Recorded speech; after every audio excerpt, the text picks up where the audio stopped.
जय हिंद दोस्तों। एक बार आप सभी का स्वागत है आपके अपने यूट्यूब चैनल जीके क्यूज पर।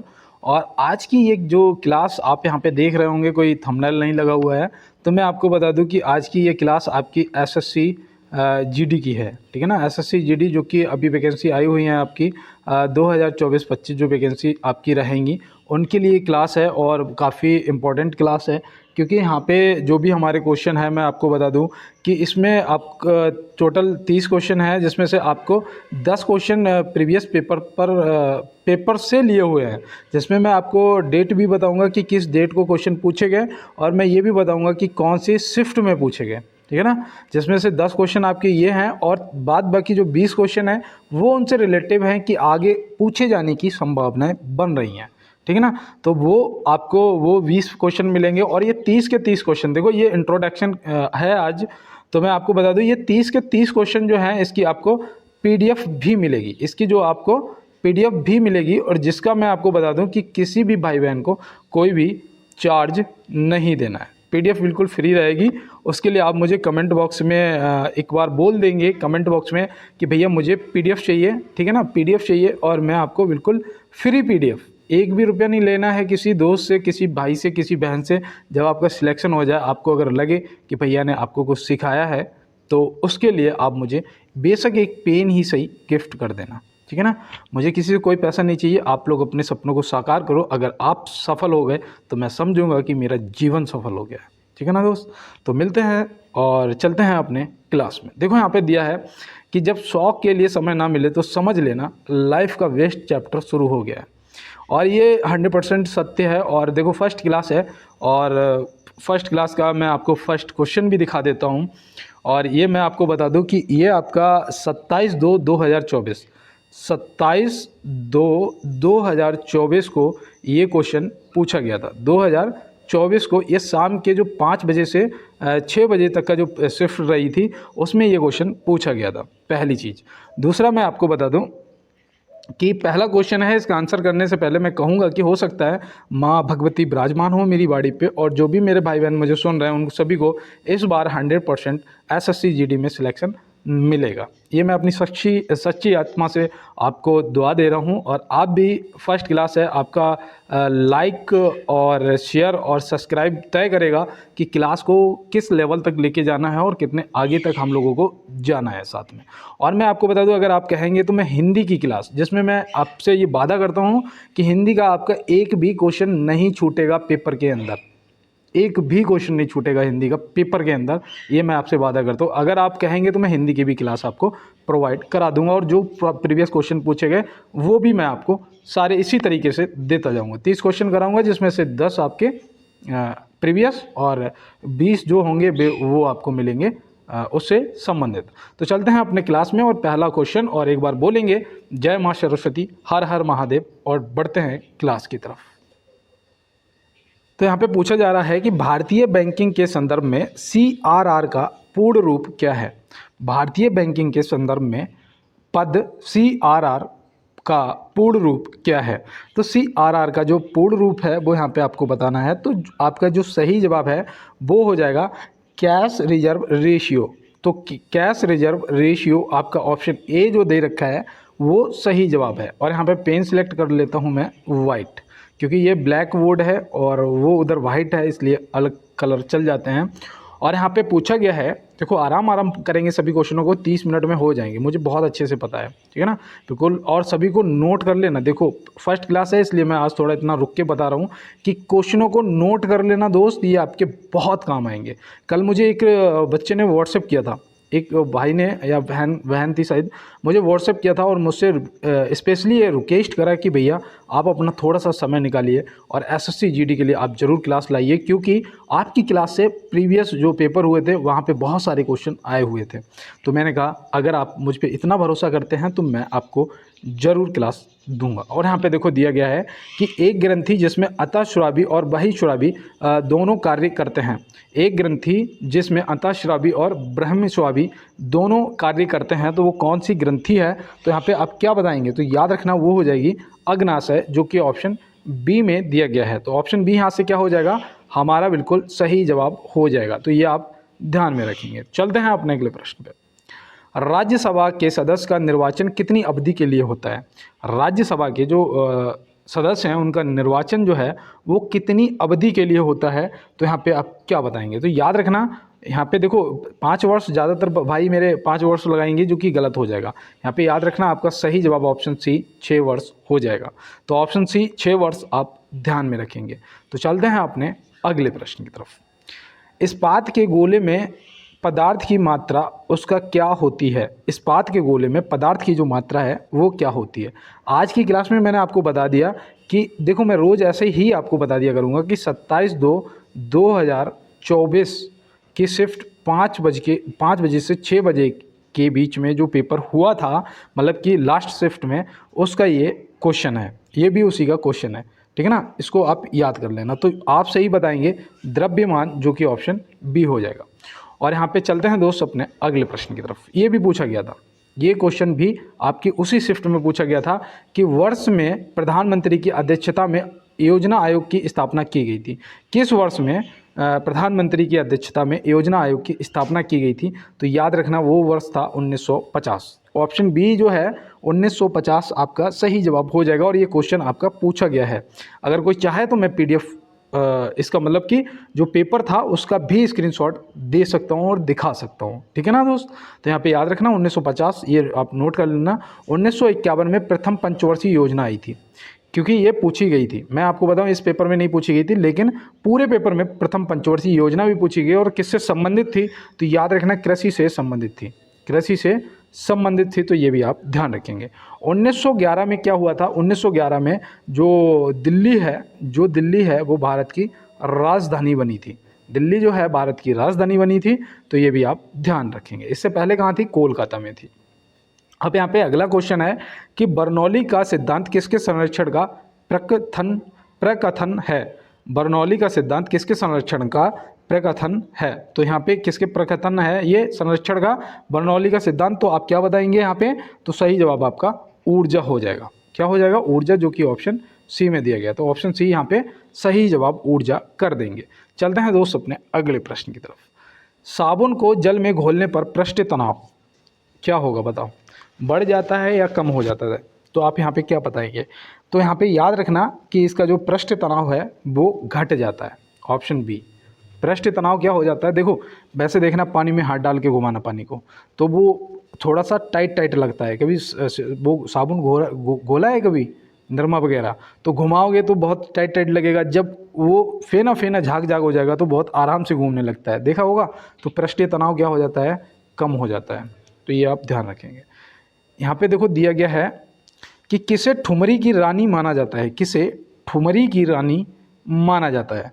तो किसे ठुमरी की रानी माना जाता है? यहाँ पे आप क्या बताएंगे?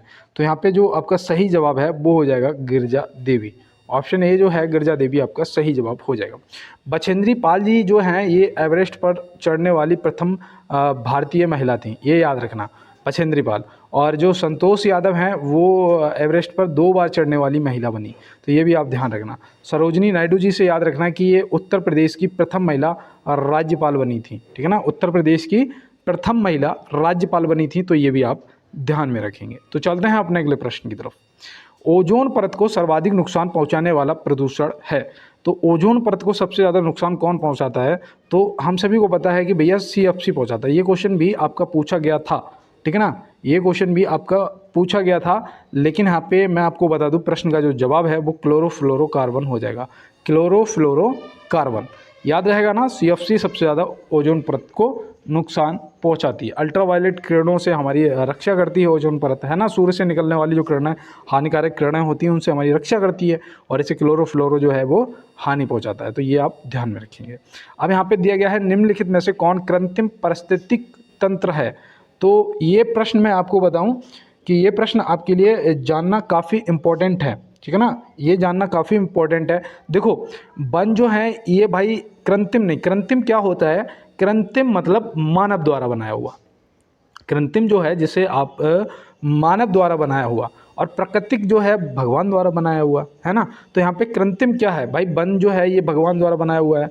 मक्का का खेत, भाई हम जब मक्का गए वहाँ पे खेत में काम किया, बोए, तब मक्का हुई, तो वो मक्का का खेत हुआ, मतलब कि ऑप्शन बी सही जवाब हो जाएगा। घास के मैदान, ये भाई खुद ही कुदरत अपनी घास देखो, मैंने एक दिन आपसे कहा था कि हम अगर चाहें तो प्रकृति से कुछ भी सीख सकते हैं। प्रकृति से जो चीज़ भी है वो हमें कुछ ना कुछ सिखाती है। जैसे हम पेड़ को देख लें, पेड़ से हम क्या सीखते हैं? पेड़ से हमेशा सीखना, पेड़ से क्या सीखोगे? धैर्य। क्या सीखोगे? धैर्य। तो पेड़ से हम धैर्य, बने रहने का, एक जगह डटे रहने का धैर्य समझते हैं पेड़ से। अगर हम घास को देखें, घास से हम क्या सीखते हैं? घास से हम बने रहने की हट समझते हैं। भाई आप कितना भी घास को ख़त्म करना, घास को ख़त्म नहीं कर सकते हो। तो ये क्या है? बने रहने की जो हट है वो हम घास से सीख सकते हैं। धैर्य जो है वो हम पेड़ से सीख सकते हैं। और देखो पेड़ से हम ये भी सीख सकते हैं कि पेड़ की जो जड़ें हैं जितनी गहराई तक होती हैं, पेड़ उतना ज़्यादा मजबूत रहता है ना। तो वह उसी तरीके से हमें अपनी भी जड़ें मजबूत करनी है, तो हमें अपनी जड़ें गहराई तक लेके जाना पड़ेगा। देखो यहाँ पे दिया है बथुकम्मा का संबंध निम्नलिखित में से किस राज्य से है। ये भी भैया आपकी 27 तारीख के पेपर में पूछा गया था, जो कि 5 से 6 बजे के बीच में चला था। उसी शिफ्ट का पेपर था। देखो 10 क्वेश्चन है उस शिफ्ट से। अब यहाँ पे आप देखिएगा कि आपका क्या होगा सही जवाब। ये प्रश्न पूछा गया है कि बथुकम्मा का संबंध निम्नलिखित में से किस राज्य से है, तो आप क्या बताएंगे? तेलंगाना से है। ऑप्शन ए यहाँ पे क्या हो जाएगा? तेलंगाना। और देखो तेलंगाना, और ऑप्शन में अगर आंध्र प्रदेश भी दिया होता तो भी सही जवाब हो जाता, क्योंकि कुछ क्षेत्र तेलंगाना और आंध्र प्रदेश के कुछ हिस्सों में मनाया जाता है, और ये पुष्प उत्सव है। क्या है? पुष्प उत्सव है। तो ये भी आप ध्यान में रखेंगे। तो चलते हैं अपने अगले प्रश्न की तरफ। यहाँ पे दिया गया है कि वायुमंडल की सबसे ऊपरी परत को क्या कहते हैं। देखो वायुमंडल की जो सबसे ऊपरी परत है उससे बोलते हैं भैया बहिर्मंडल, ऑप्शन सी। और देखो दूसरी चीज़ याद रखना, एक प्रश्न पूछा जाता है कि 27 किलोमीटर तक जो वायुमंडल है वो कितने प्रतिशत पाया जाता है, ऐसे कुछ प्रश्न था, मुझे याद नहीं आ रहा है, लेकिन कोई बात नहीं। अब यहाँ पे मैं एक्स्ट्रा एक और बता देता हूँ आपको। जो समताप मंडल है इसमें वायुयान उड़ा करते हैं, जो वायुयान हैं वो समताप मंडल में उड़ते हैं, तो ये भी आप ध्यान में रखेंगे, ठीक है ना। समताप मंडल में वायुयान उड़ते हैं। पूछा जा सकता है कि वायुयान कौन से लेयर में उड़ते हैं, तो यह बता देना समताप मंडल में। देखो यहाँ पे दिया है गोंड जनजाति का निवास क्षेत्र है। गोंड जनजाति का निवास क्षेत्र है, तो गोंड जनजाति, इनमें से आपका सही जवाब आंध्र प्रदेश हो जाएगा। ऑप्शन ए जो है वो आंध्र प्रदेश आपका सही जवाब हो जाएगा। आंध्र प्रदेश एक अकेला ऐसा राज्य है जो कि भाषा के आधार पर बनने वाला पहला राज्य था। भाषा के आधार पर बनने वाला पहला राज्य था, जो कि 1953 में बना था। और इसका गठन जो है 1956 में हुआ था। कहाँ से? ये 1956 में हुआ था, लेकिन बनने वाला पहला राज्य 1953 में आंध्र प्रदेश था। मणिपुर से कोई जनजाति अगर आपको याद आ रही हो तो बताओ। मणिपुर से तो याद रखना, मैंने एक बार आपको आरपीएफ के क्लास में बताया था, कुकी जनजाति है ना। कुकी जनजाति जो है ये मणिपुर में निवास करती है। तमिलनाडु में बताओ कोई जनजाति अगर आपको याद हो। तमिलनाडु में तो याद रखना टोंडा जनजाति जो है ये तमिलनाडु में निवास करती है। अगर मैं आपसे सबसे ज़्यादा पूछूं कि सबसे ज़्यादा जनजाति जो है वो किस राज्य में निवास करती है, तो आप बताएंगे भैया उत्तर प्रदेश में। लेकिन अगर आपसे मैं पूछूं कि सबसे ज़्यादा अनुसूचित जनजाति, भाई अनुसूचित जातियां जो हैं, देखो माफ़ी चाहते हैं, अनुसूचित जातियां जो हैं वो उत्तर प्रदेश में निवास करती हैं। अनुसूचित जनजाति जो है वो मध्य प्रदेश में निवास करती हैं। ये भी आप ध्यान रखना, अनुसूचित जनजाति सबसे ज़्यादा मध्य प्रदेश में और अनुसूचित जाति उत्तर प्रदेश में। तो ये देखो आपके लिए जानना इम्पोर्टेंट था और मैंने आपको इसीलिए पूरा बताया। तो यहाँ पे दिया है भारत में जनसंख्या के अनुसार तीसरा राज्य कौन सा है। भाई जनसंख्या में सबसे बड़ा तो उत्तर प्रदेश है, ये तो हमें पता है कि भैया पहले नंबर पे आता है उत्तर प्रदेश, दूसरे नंबर पे आपका आता है महाराष्ट्र, और तीसरे नंबर पे आपका बिहार आ जाता है, जो कि ऑप्शन सी सही जवाब होगा। और चौथे नंबर पे आपका कौन आता है? पश्चिम बंगाल। तो याद रखना सुंदरवन का डेल्टा कहाँ है बताओ? पश्चिम बंगाल में। सुंदरवन का डेल्टा जो है ये दुनिया का सबसे बड़ा डेल्टा है, जो कि गंगा और ब्रह्मपुत्र मिलके बनाती हैं, गंगा प्लस ब्रह्मपुत्र। और मैं यहाँ पे आपको बता दूं कि गंगा की लंबाई भी याद रखना 2525 किलोमीटर है। कितनी है? 2525 किलोमीटर। ये भारत की सबसे लंबी नदी है, माफ़ी चाहते हैं, सबसे लंबी नदी है और भारत की पवित्र नदी है, ठीक है ना। और देखो जो ब्रह्मपुत्र है इसकी जो लंबाई है वो याद रखना 2900 किलोमीटर है। कितनी है? 2900 किलोमीटर तिब्बत से निकलती है। तो ऐसे आप ध्यान में रखेंगे। तो यहाँ पे चलते हैं दोस्त अपने अगले प्रश्न की तरफ और देखते हैं हमारा अगला क्या है।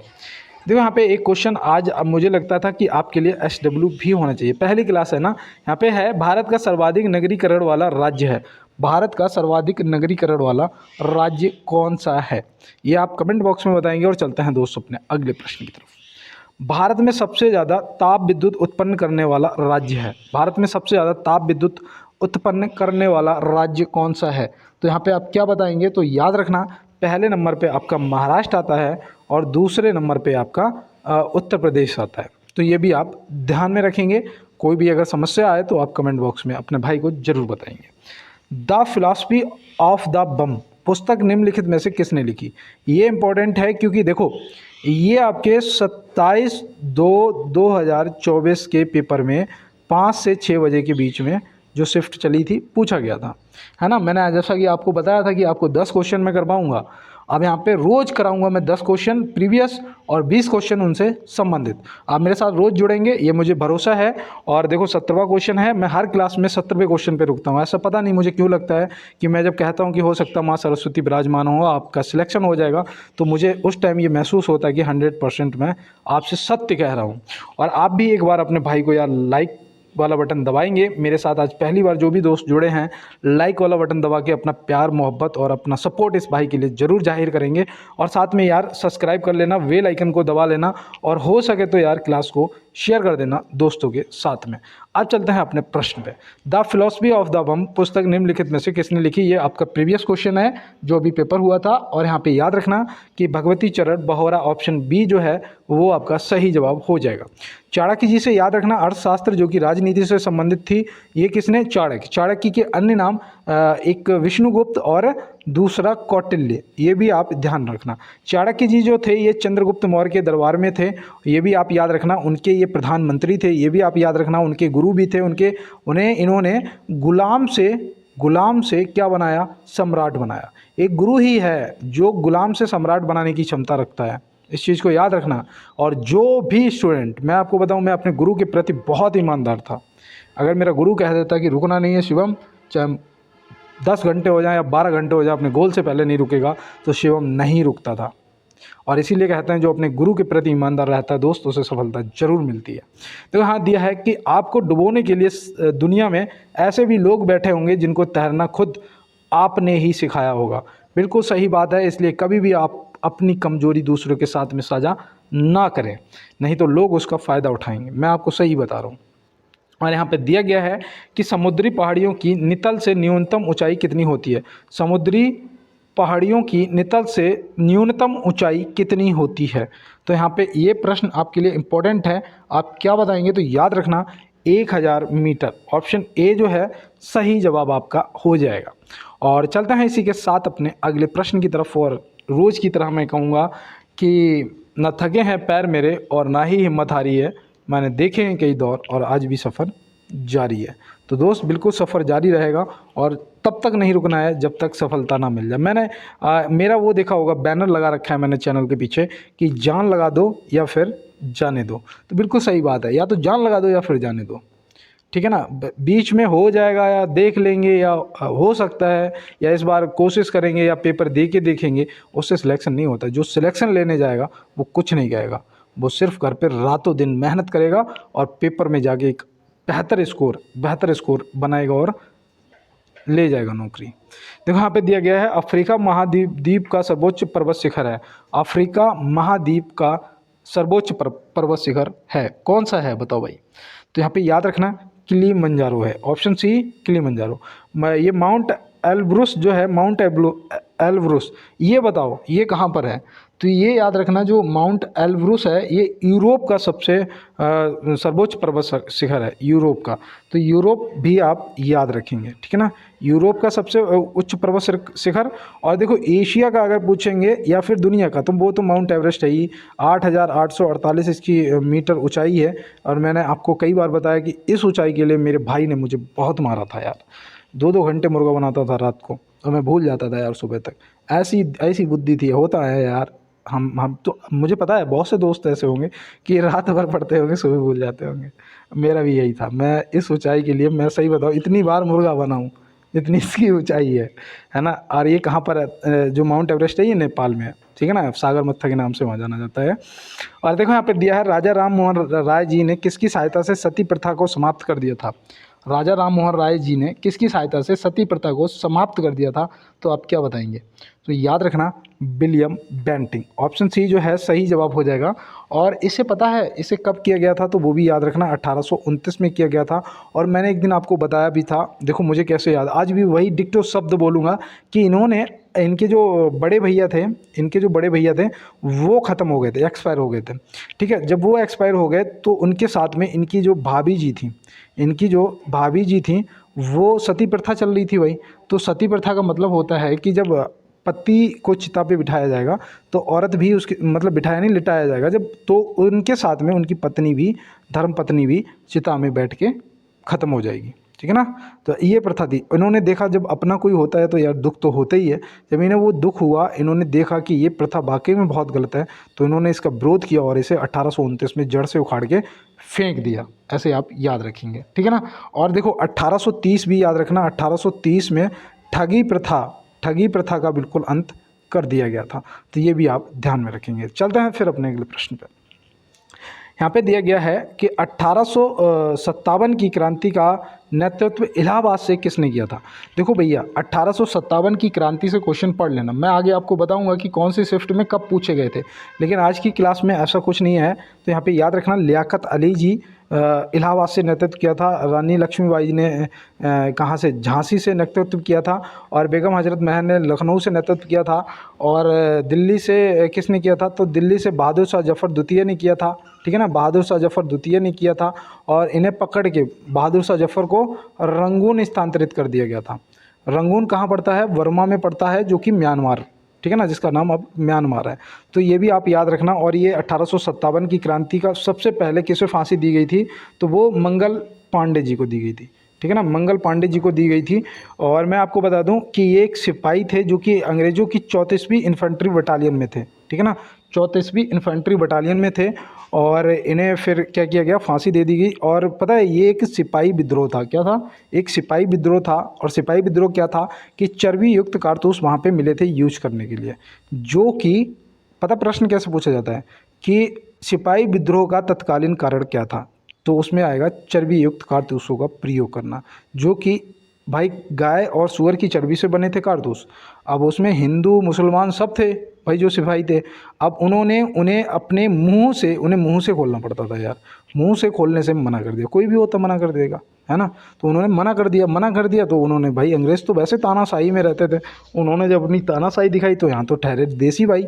अब देसी तो देसी उठा के पेल दिया कि नहीं तो नहीं, भाग जाओ यहाँ से, देश हमारा, हम बताएंगे कैसे रहना है, तुम थोड़ी ना बताओगे। भगा दिया देश से, है ना। ये क्रांति चली फिर, और 1947 में देश आज़ाद हो गया। तो ये आप ध्यान रखेंगे, 15 अगस्त 1947।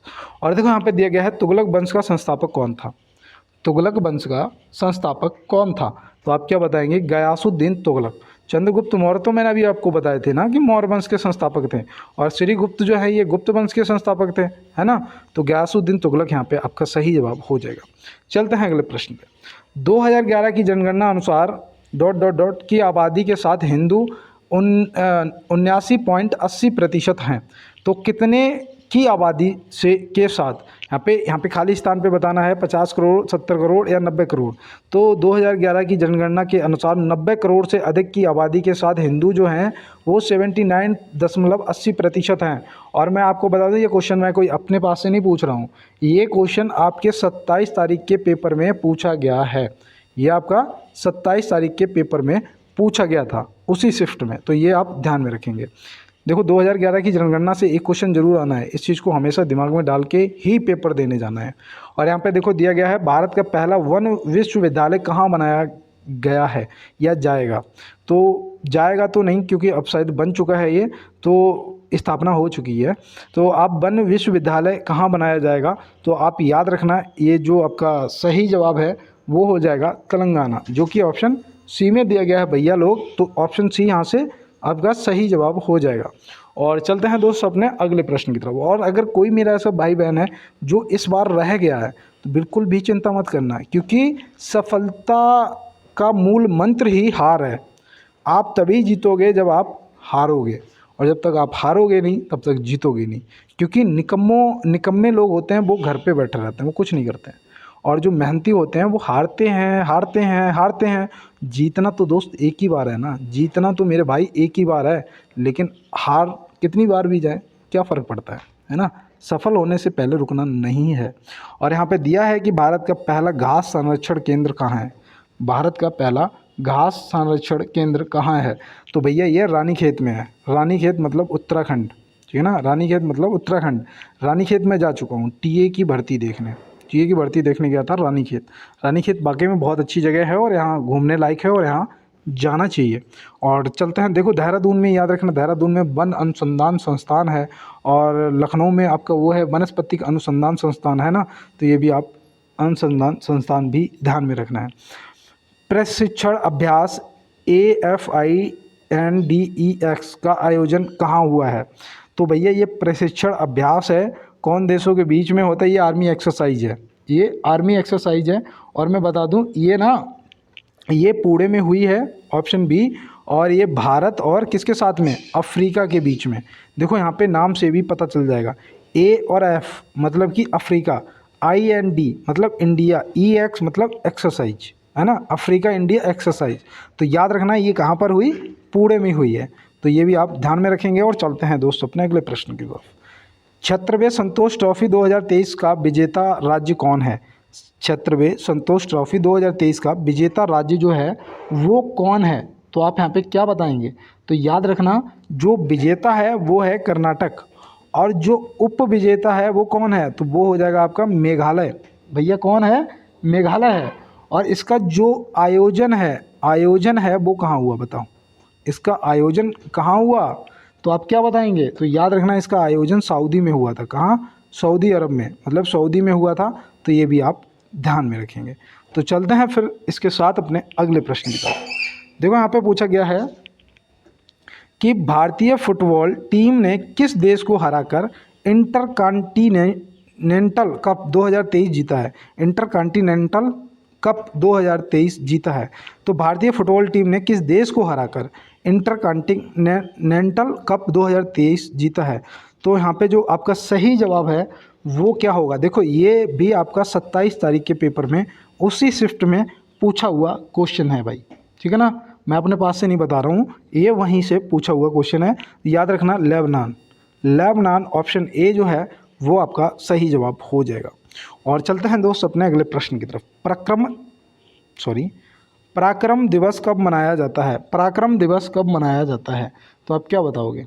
बताओ फटाफट। तो याद रखना 23 जनवरी को मनाया जाता है। कब मनाया जाता है? 23 जनवरी को। 25 जनवरी को क्या मनाया जाता है? 25 जनवरी को क्या मनाया जाता है? तो ये मनाया जाता है राष्ट्रीय मतदाता दिवस। राष्ट्रीय मतदाता दिवस कब मनाया जाता है? 25 जनवरी को। 26 जनवरी को गणतंत्र दिवस मनाया जाता है, और 30 जनवरी को शहीद दिवस मनाया जाता है, जो कि महात्मा गांधी जी की 30 जनवरी 1948 को गोली मार के नाथूराम गोडसे ने हत्या कर दी थी ना, तो आप ध्यान में रखेंगे। तो चलते हैं अपने अगले प्रश्न की तरफ। यहाँ पे बोला गया है कि निम्नलिखित में से ऑपरेशन करुणा संबंधित है। निम्नलिखित में से ऑपरेशन करुणा संबंधित है। भाई ऑपरेशन करुणा जो है ये किससे संबंधित है? तो आपको याद हो म्यांमार में तूफान वगैरह जो आया था ना समुद्र में, है ना ध्यान? तो याद रखना ये भारतीय नौसेना से संबंधित है। ऑप्शन सी जो है वो सही जवाब हो जाएगा। और मैं आपको बता दूं कि आज हमारे 30 क्वेश्चन पूरे हुए। आपका क्या स्कोर रहा आप कमेंट बॉक्स में बताइएगा। और देखो मैं साथ में यहाँ पे आपको बता दूं कि आज जो भी दोस्त मेरे साथ जुड़े होंगे वो सब न्यू दोस्त होंगे मेरे, है ना। तो आप एक बार पहले तो इस क्लास को लाइक करेंगे, उससे ये पता लगेगा मुझे कि कितने दोस्त क्लास देखना चाहते हैं, ठीक है ना। और साथ में क्या करोगे, एक बार सब्सक्राइब जरूर कर लेना, बेल आइकन को दबा लेना, ताकि आने वाली हर क्लास का नोटिफिकेशन आपको सबसे पहले मिलेगा, ठीक है ना। तीसरा आपको बता दूं, थोड़ा सा यार इस क्लास को शेयर कर देना अपने दोस्तों के साथ में। और हमारे तो बहुत से ऐसे ग्रुप हैं ना पुराने रेसर, इंडियन आर्मी लवर, है ना, ऐसे हमारे बहुत सारे ग्रुप हैं। तो उनमें यार थोड़ा सा लिंक को शेयर कर देना, बोल देना कि हमारे शिवम भैया का चैनल है, मतलब हमारा चैनल है, ठीक है ना, क्यों भैया का चैनल मतलब हमारा चैनल, तो ये हमारा चैनल है। और इसे सभी दोस्त फटाफट जाके एक बार विजिट करें। और आरपीएफ, अगर आरपीएफ की भी तैयारी कर रहे हो तो आप देखोगे कि वहाँ पे आरपीएफ के लिए आपके लिए बेहतर क्वेश्चन और बेहतर क्लास चल रही है, ठीक है ना। तो आप ज्वाइन कर लेना है दोस्त, और मिलते हैं सभी दोस्त अपने अगले क्लास में अगले प्रश्नों के साथ में। तब तक के लिए और अपनी प्रतिक्रिया को ज़रूर बताना कि क्लास आज की आपको कैसी लगी। तो मिलते हैं दोस्त नेक्स्ट क्लास में नेक्स्ट प्रश्नों के साथ में। तब तक के लिए मेरे सभी दोस्तों को मेरा जय हिंद।